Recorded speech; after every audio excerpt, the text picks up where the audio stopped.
o ato de apresentar na rua é um ato muito democrático, assim. No geral, a maioria dos artistas escolhem isso, né, que não estão lá por falta de opção, escolheram por ser um ato democrático.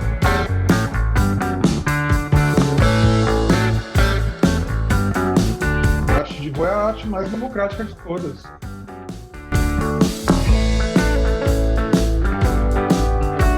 Não tem como não ser democrático. Só você andar pela Paulista que você vai ver, assim, ó, cada 100 metros tem alguém fazendo uma coisa completamente diferente.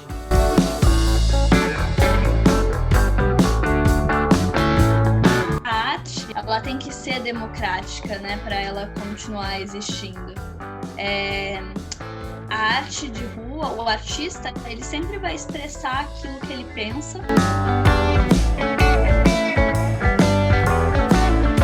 Palco mais democrático e ninguém sabe que o meu show vai estar acontecendo. As pessoas param ali porque gostam do meu som.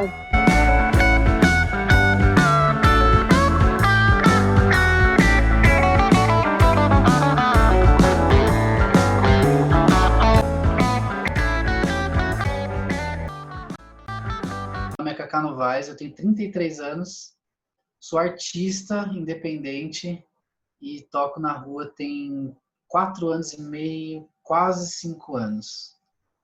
Thalia Ribeiro, eu tenho 20 anos, eu faço tecido, circo, aéreos em geral, faz uns 7 anos e faz 4 anos que eu trabalho com apresentações e dando aulas de tecido. Sou o Diego, tenho 35 anos, sou natural do Rio Grande do Sul, toco na rua desde que eu cheguei em São Paulo, em 2013. Profissão, músico. Mirela Nascimento, eu trabalho com música há 20 anos, mas tocando na rua há 2 anos, desde 2018. Meu nome de batismo é Guilherme Fratini, Guilherme Ribeiro Fratini, mas meu nome que eu geralmente sou mais conhecido é Palhaço Muzir. Tenho 20 anos e quanto tempo atrás na rua? Eu acho que faz uns 3, 4 anos que eu comecei, assim.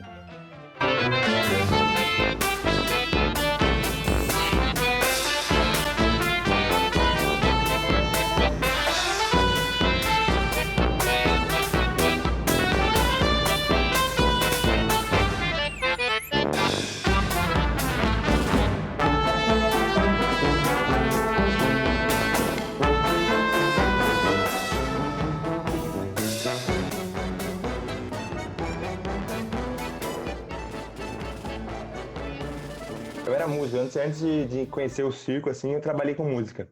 Comecei a trabalhar mesmo, assim, com 14 anos, porque eu trabalhava numa companhia de dança, de teatro, dança, e comecei a tocar, me envolver, fazer faculdade de música. E no meio disso, acho que no segundo, terceiro ano de faculdade, conhecendo um pessoal, fazendo um curso de palhaço, fui me envolvendo, daí fui migrando da música pro circo, assim, pro circo de modo geral. Principalmente palhaçaria e malabares também junto, assim. As 3 linguagens principais, música, malabares e palhaço. Eu comecei fazendo aula de violão, de teclado lá com os meus 9 anos de idade. Depois fiz aula de canto, sempre gostei muito de música. Compus minha primeira música com 15 anos de idade e aí não parei mais. Música é uma coisa que está presente na minha vida desde sempre, né? Minha mãe cantava antes de eu nascer, enfim. Então, provavelmente, ela cantava para mim na barriga, né? Então, eu já estava me familiarizando com a música desde sempre. Comecei na música com 15 anos, ou seja, 20 anos atrás. Participei de um grupo coral por 5 anos lá no Rio Grande do Sul. Toquei em banda de punk rock e fazia barzinho também, violão e voz. Depois cheguei em São Paulo, fiz conservatório, canto popular e fui pra rua. Comecei a fazer aula de circo com um projeto que havia aqui na minha cidade, como uma atividade cultural, né, como tem na maioria dos lugares, para diminuir um pouco o tempo livre. Quando tinha já uns 5 para 6 anos, ela me colocou na aula de música, na aula de piano. E aí eu comecei tocando piano, né? Até 12, 13, que foi quando eu peguei o violão.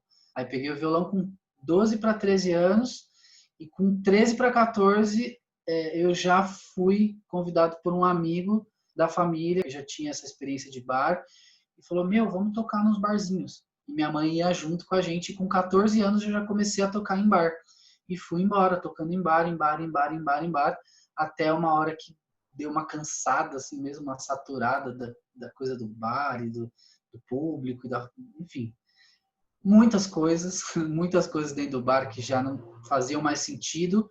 Aí eu abri uma empresa, fui fazer outras coisas e tal, e meio que deu uma deixada de lado, assim, na música, na real. Cheguei em São Paulo, não conhecia ninguém, a melhor maneira de apresentar o seu trabalho é tocando, né? E onde é que as pessoas estão aonde? Estão na rua, então fui para Paulista. E em 2016 foi o ano que nasceu meu filho. Eu tive que me dedicar à maternidade, fiquei aí quase 2 anos fora do mercado e eu perdi todos os contatos que eu tinha, né? De trabalho, que enfim, o mundo não para, né? Você é substituído. E aí eu me vi a oportunidade de ir para a rua justamente para retomar do zero tudo que eu precisava de contatos. Eu não pedi pra nascer, eu não nasci pra perder, nem vou sobrar de vítima da circunstância. Eu tô curado na vida, eu tô curando a vida. Às vezes eu me sinto uma bala perdida. O quê? E a Avenida Paulista, que foi onde eu fui tocar, é a melhor vitrine, porque eu já frequentava lá, já vi outros músicos de rua tocando. Eu falo, nossa, aqui passa gente do Brasil inteiro, do mundo inteiro, para eu divulgar meu trabalho. Tinha uma caixa de CDs que eu tinha feito, que eu não consegui vender por conta do nascimento do meu filho. Então, eu falei, preciso vender esses CDs. O primeiro impulso foi esse, de querer vender os CDs que eu tinha guardado e de retomar os contatos que eu tinha para fazer eventos e shows. A primeira coisa que me levou, né, a fazer essas apresentações na Paulista, principalmente, que é um bom lugar, assim, foi porque eu não encontrava muitos lugares para fazer o tecido. Então, geralmente, quando eu encontrava um espaço, ele estava vinculado com alguma instituição e aí você tinha que pagar para praticar naquele determinado local, ou você tinha que, não sei, ser de um tal grupo, ser de algum lugar, ou só podia em tal horário, que eu não podia. Então, a primeira coisa que me levou a isso foi procurar um lugar para fazer tecido, para praticar, né? Para minha prática. E aí eu conheci a Paulista, que lá tem um lugar perfeito para montar o tecido, né? Quer dizer, tem os seus defeitos também, mas tem uma boa estrutura para montar o tecido. E no dia que eu fui montar o tecido, eu conheci uma galera que já fazia apresentações lá, só que de slackline. E aí eu me juntei com eles e comecei a apresentar junto com eles. Eu comecei a buscar na rua uma coisa um pouco diferente. Desde a música eu tinha muita vontade de trabalhar na rua. Porque era muito difícil para mim trabalhar com música na rua, assim. Aí eu comecei a pesquisar muito, assim. Buscar de mestres, principalmente fora, aqui no Brasil a gente não tem muito, assim, mestres de arte de rua. Tem, mas não... Geralmente eles acabam saindo da rua, por questão financeira mesmo. Uma amiga muito querida falou, cara, você já pensou em tocar na rua? Que eu tava já sentindo necessidade de tocar, né? Fiquei quase 8 meses sem tocar, sem pegar no instrumento, assim. Teve uma época, assim, de escassez mesmo, assim, de não querer tocar.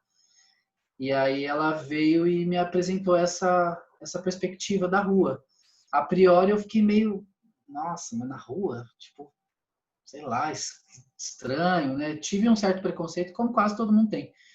Só que ela começou a me colocar mais a par da coisa, começou a me explicar, não, cara, na rua é isso, tem aquilo. Já tinham várias outras pessoas que tocavam, né? Na Avenida Paulista, inclusive.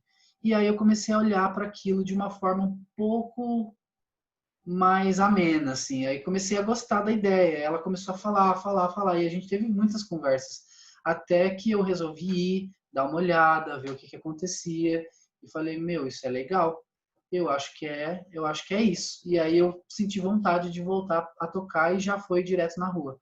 E aí isso já tem aí uns 4 anos e meio, mais ou menos.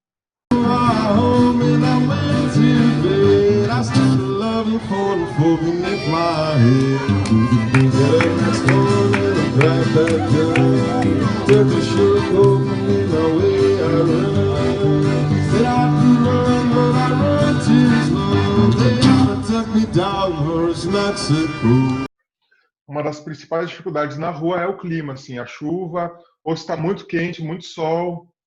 Não é sempre que tu consegue uma sombrinha para tocar, e às vezes tu consegue, mas o sol gira, né?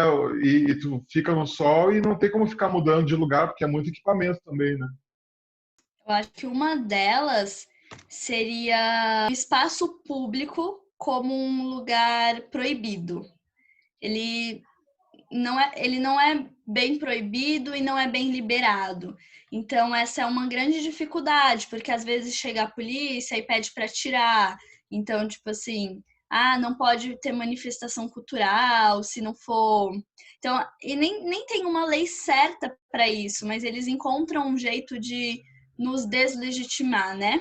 Então, eu acho que essa é uma grande dificuldade de poder fazer arte na rua, que é ter a aprovação jurídica para fazer isso, né? Tipo, de repente eu tô aqui, pode vir um policial me tirar, depende se o policial tá num bom dia, não tá num bom dia, então é uma coisa que nem eu mesmo sei onde que eu realmente posso fazer arte. Teve uma época que começaram a recolher os camelôs, né? A galera que vendia essas coisas, e a gente, como músicos, também a gente ficou preocupado.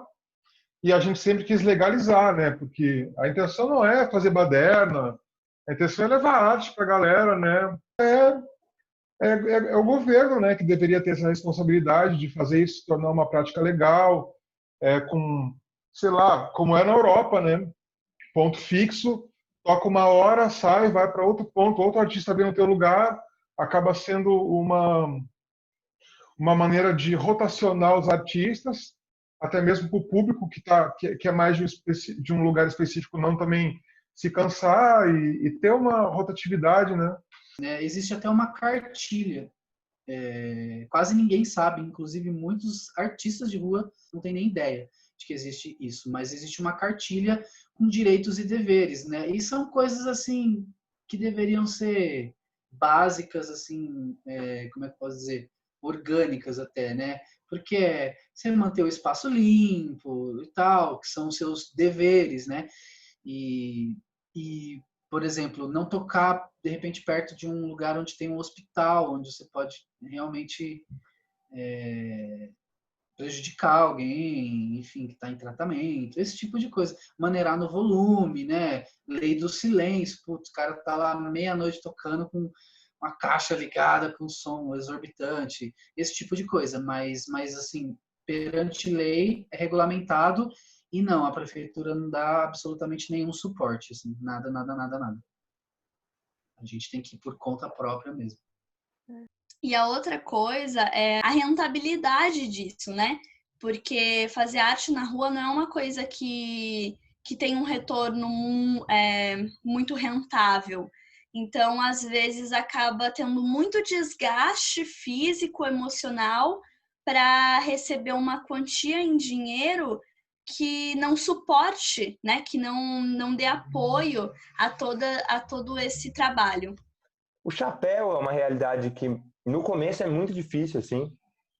O mais difícil, na verdade, é perder o público, né? Assim, é você chamar o público e não conseguir ter as pessoas ali. Isso eu acho que é a maior dificuldade da arte de rua de longe. Que acho que a gente está na rua, além para ganhar dinheiro, claro, para conseguir conectar as pessoas e etc. Quando isso falha, acho que essa é a maior dificuldade, assim. Geralmente, quando você fala que você se apresenta na rua e tal, a pessoa ela vai te olhar com um olhar muito distante, sabe? Ela não te olha mais como uma pessoa que tá igual ela te olha como uma pessoa que tá precisando de alguma necessidade e tudo mais, ela já te coloca num patamar diferente, né? Geralmente, quando ele aparece na mídia, ele aparece ou de uma forma apelativa, né? Então, ajuda tal pessoa porque estão sofrendo. Eu acho que para o artista independente de rua falta um trabalho de incentivo para além dos olhos de necessidade, sabe? De, nossa, olha que legal esse artista aqui fazendo isso, hoje vocês vão ver um pouquinho, sabe? Por exemplo, teve uma edição do The Voice que teve uma menina que se destacou muito e que ela cantava no metrô. Mas eu percebo que, por exemplo, eles utilizaram esse fato de uma forma que não foi muito legal, assim, no meu ver. Porque, nossa, você acredita que a menina tocava no metrô? Tipo assim, e daí? Ela podia tocar na casa dela, no banheiro, na sala, na cozinha, na rua, no metrô. O que tem a ver, né? Uma coisa com a outra. Eles colocaram de uma forma que eu não gostei muito, sabe? Tipo, de como se fosse, nossa, coitada, né? Toca no metrô. E não, né? É uma menina que toca e que foi lá expor o trabalho dela no metrô. Eu participei de um programa de televisão, rede nacional também, que é o The Four, e eles trataram muito melhor. Tipo, ó, o Kaká toca na rua, arrasta multidões, foi outro contexto, assim, sabe? Mas você vê pouco, né? Você vê muito pouco. Jurei mentira se sigo sozinho. Assumo os pecados. Os ventos do norte não movem. E o que me resta é só um gemido. A gente tem uma visão que ainda é atrasada, né? Do cara que toca na rua ser aquele cara que não tinha opção e aí, putz, sabe? Teve que ir tocar na rua, sabe? Como se fosse um pedinte, né? Como se fosse um mendigo lá que tá lá pedindo esmola, né? Não, ele tá mostrando o trabalho dele. Esse enaltecimento, assim, da arte por ela mesma, né? Sem estar ligada com a condição que a pessoa tá sofrendo, precisando. E eu acho que se tivesse, se a grande mídia tivesse suportando, apoiando os artistas independentes dessa forma, talvez não precisasse chegar tanto, né, nesse caráter apelativo.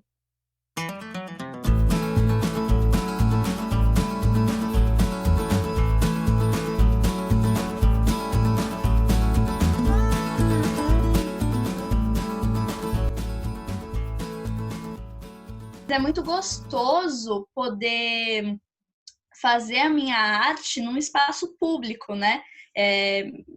Sentir que a cidade também é minha e que eu tô lá fazendo a minha contribuição. É também muito gostoso. Às vezes tem gente que para e gosta do que vê, né? E é uma coisa que alegra o dia dessa pessoa. Então, tem esse lado do carinho, né? E que é muito gostoso. É o momento onde eu me sinto a popstar mesmo, né? Porque no barzinho eu tô ali meio como decoração também. A pessoa vai lá para comer, para beber e tem uma música ao vivo. Evento corporativo tem até um pouco mais de atenção, mas as pessoas estão lá para uma conferência. E tem a música na hora do almoço, entendeu? Então, na Paulista, não. Ali é o meu show, as pessoas estão paradas ali, estão ali porque estão gostando. Então, momentos que eu consigo até melhorar como performance de palco, assim, também. O público aceita muito bem. Estão esperando, então, às vezes, tu sai cansado do teu trabalho, tu não está esperando encontrar o artista, tu senta ali uns 10, 15 minutos. A galera gosta muito. E São Paulo é meio que isso, né? Essa variedade cultural. Dificilmente tu vai conseguir se manter como músico de rua no interior, pelo fluxo de pessoas mesmo, né? Não que não haja cultura, tem muita cultura no interior, mas para te poder viver na rua, eu acho que não é possível. São Paulo possibilita isso pela diversidade cultural, as pessoas elas abraçam a causa, assim. Tocar na rua é diferente de tocar em qualquer outro lugar. Eu já toquei em palcos enormes, abri show da Anitta, já fechei virada cultural, toquei depois o Zé Cabaleiro, em palcos grandes. Eu acho que eu só consegui fazer isso sozinho, eu com meu violão, por conta da experiência que eu tive na rua, assim. É uma experiência muito única. É bem incrível, é bem incrível. Eu sempre falo que todo artista, todo músico deveria ter, pelo menos uma vez na vida, essa experiência de ir lá e tocar na rua. Uma vez que fosse, sabe? Tipo, só para sentir como é. Eu nunca tive rejeição nenhuma, assim. Todas as vezes que eu toquei, desde a primeira vez, eu tive uma roda enorme e cada dia mais, e hoje em dia minha roda já passa da ciclovia, muitas vezes, tipo, não tem como passar pela via onde eu tô tocando, porque fica gente tomando a rua inteira, assim, né? E todo mundo curtindo e dando risada e cantando junto e tal. Então, foi o lugar assim que eu fui mais bem recebido de todos, até mesmo comparando com os palcos enormes de centenas e milhares de pessoas, assim, a rua ainda é o lugar que eu mais gosto de tocar, que eu mais sou bem recebido, assim. A coisa do autônomo, né, do artista autônomo, ele se autoprovém, e a rua é muito melhor por causa disso. Tem a história do Alceu Valença, que é a mais, tipo, o pico, assim, de tocar na rua, que estava tocando lá na Paulista, e eu vi que eu estava tocando na frente de um café lá, e eu vi que entraram dois caras, e um era parecido com ele. Eu falei, poxa, vou tocar uma música do Alceu, né? Sei lá, vai que... Aí eu toquei e ele veio logo em seguida, dançando, e pediu para cantar. E ele estava com um amigo que acabou filmando, e ele postou no Facebook dele na época. E foi tipo assim, viralizou, passou em todos os canais de TV. Aí me chamaram para dar entrevista. Foi um rebuliço só. A mulher beijo era a moça mais linda de toda a cidade. E foi justamente pra ela que eu escrevi meu primeiro blues. Nas bebes de azul viajar. Seus olhos azuis colocados de azul.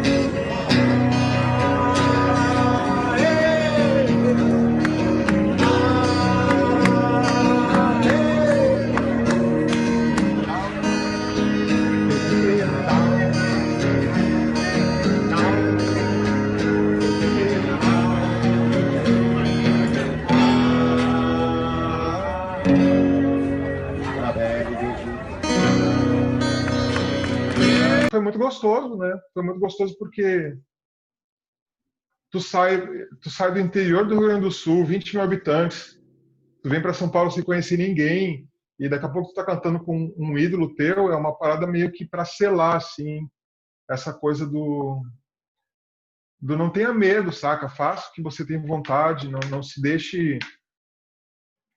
faça o que te faz feliz, né?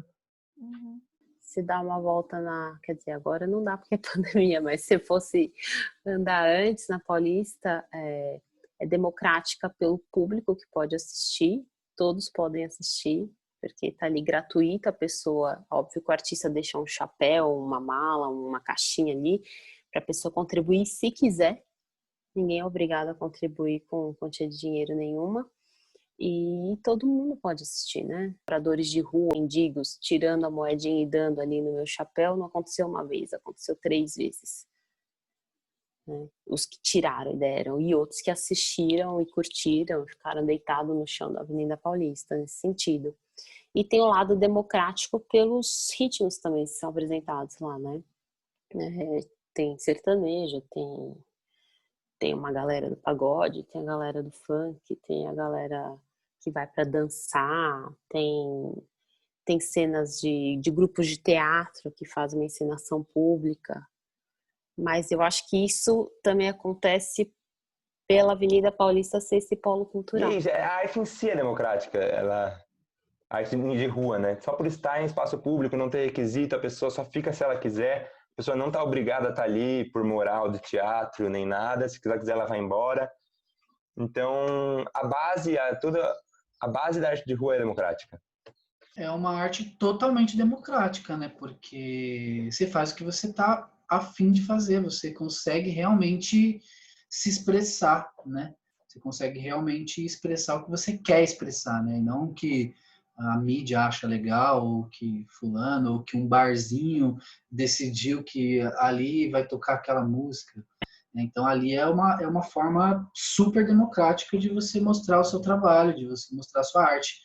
Geralmente a arte, ela trabalha não só com a possibilidade do artista, mas também com mostrar universos diferentes ao público, né?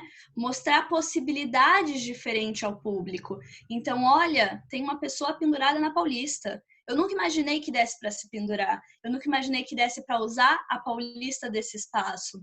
Então, essa apresentação de si, essa apresentação da própria arte, ela gera no outro a possibilidade. E tá nessa possibilidade, nessa diversidade, a democratização, né? A democracia. Eu acho massa porque eu tô ali tocando e eu, como sei, né, os meus deveres também, de manter o espaço, de zelar, né, pelas pessoas e tudo mais, já dei vários corretivos, assim, tipo, do cara tá tomando cerveja e, pô, e jogar o negócio no meio-fio. Falar, ô, amigão, pô, qual que é? Ou às vezes eu pegar, parar de tocar, falar, gente, espera aí só um pouquinho. Eu vou lá, pego o papel, jogo no lixo, a galera bate palma, sabe? Tipo, tipo... Então, não é só democrático, mas é educativo, tem vários pontos positivos, né? Muita gente que tem o seu emprego formal, as suas 8 horas diárias, não entende como que alguém consegue. Às vezes a galera acha que é esmola, né? E não é, tipo, é uma coisa muito além disso. Só que a gente não tem um estado democrático de entender que quando a gente se diverte fazendo o que faz, isso não deixa de ser trabalho, né? A galera daqui acha que trabalhar é fazer algo que tu não gosta por 8 horas, trancado no escritório, e depois ir para casa. E não é, saca? Fazer uma coisa que tu gosta também é trabalho. Então, eu acho que essa democratização vem de tu colocar na cabeça das pessoas que isso é importante para o convívio, né? Para deixar o nosso dia mais leve, para fazer as pessoas felizes e não só essa coisa consumista. A arte é aquilo que preenche, aquilo que dá sentido à vida. E a arte de rua acho que vem nesse papel como uma forma espontânea e de livre acesso, eu acho, principalmente, democrático. Onde todos podem ter acesso a isso que não é essencial, mas é essencial para a vida. Não é essencial para a sobrevivência, mas é essencial para que haja uma vivência, um desenvolvimento humano, de uma sociedade como um todo. E a arte de rua é a surpresa, é o desprevenido, é tudo. E para todos, né? Acho que o principal é isso, a arte de rua é para todos. Além de, tem uma questão filosófica da arte de rua, da liberdade plena, assim, do artista, da livre expressão do artista e do público, assim. Não existe regras da arte de rua, não existe um contrato, não existe expectativa entre um lado ou o outro. O artista não pode esperar do público, porque ele nunca vai saber quem é o público dele. O público não pode esperar o artista, porque ele nem sabe que vai encontrá-lo.